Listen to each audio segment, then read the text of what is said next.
in the current hit 'em or blindside hit mentality, or purposely trying to injure your opponent's behavior of high school athletes, and if you were a high school coach, how would you demote this behavior?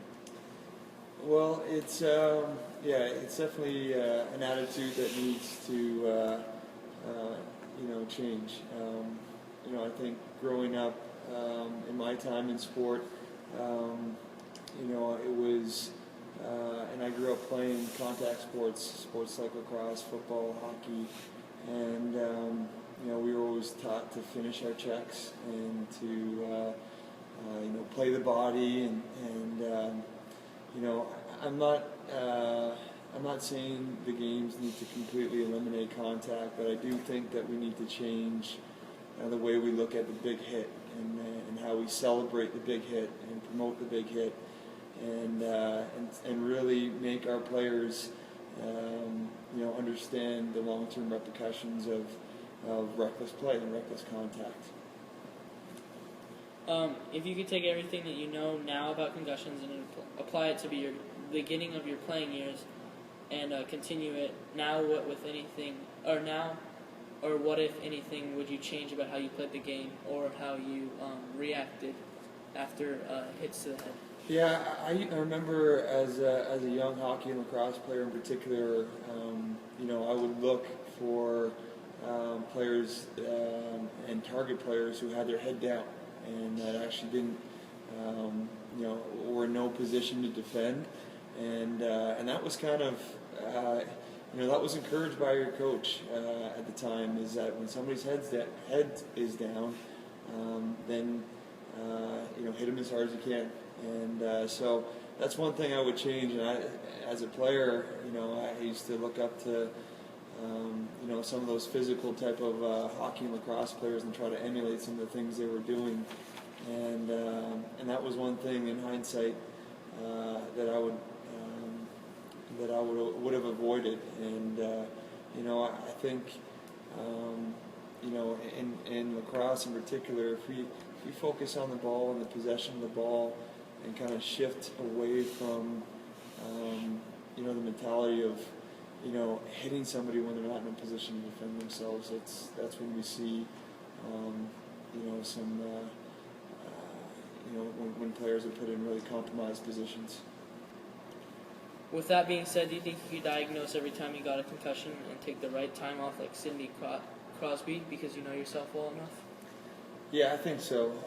And actually, Sidney was, it really trickled down in Canada, because he's such an important figure in hockey in Canada, and so well respected. And so that really had a big impact on the sport community. And if he's was mature and had the strength to sit out as long as he did, I think that really sent a positive message, and it was scary. And I think we're seeing players now. It's slowly starting to happen, but start becoming a little bit more aware of those symptoms and get the proper treatment and take the necessary steps to come back healthy. Based on your experience, what advice would you give players recovering from concussions? Yeah, I would say just take your time, take the necessary time, and be honest with yourself.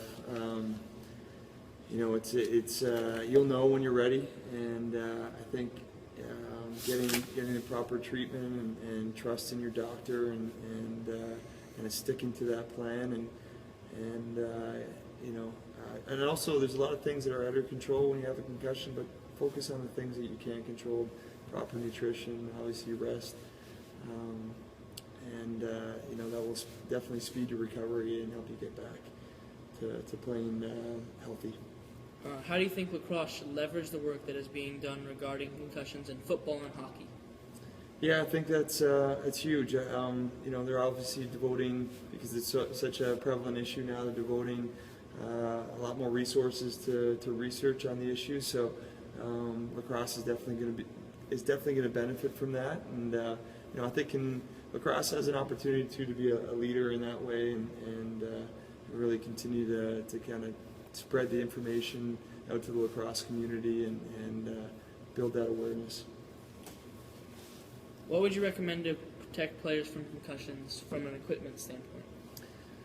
Actually, the doctor that I dealt with said equipment didn't have a huge impact on my hit. Obviously, wearing the proper headwear and a mouth guard can help help you take some preventative measures. But other than that, I think I think we got to go look a little bit deeper and really look at the nature of the contact rather than the equipment. Do you think it is important to implement a universal checklist for players with symptoms of concussions and mandatory baseline tests? Yeah, I think those are all steps in the right direction, and the more awareness and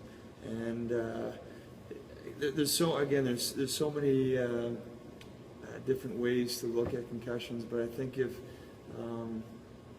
we take these type of measures, it can only players will only benefit from that. There was no penalty on the play when you were in Buffalo, and do you think there should be some sort of discipline or warning against plays that injure players? Yeah, well, that play was within the rules of the game. So, I don't fault the player.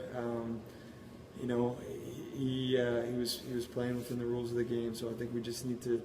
They're not huge changes that's going to impact the integrity of the game, but there's adjustments and subtle adjustments that you can make in terms of the rules that will really help avoid these type of situations. And going off that, you talk about some concussions are unavoidable, but so many others are avoidable. Would you say that was an avoidable concussion? I think it was. I think it was an avoidable concussion if there was stricter penalties on stricter penalty on blindside hit. He had a choice, a clear choice to play the ball, and I think we continue to promote that of focusing on the ball in those kind of in those situations where contact is about to be initiated. I think if we just have a change in mentality there, so many more of those type of plays will be avoided.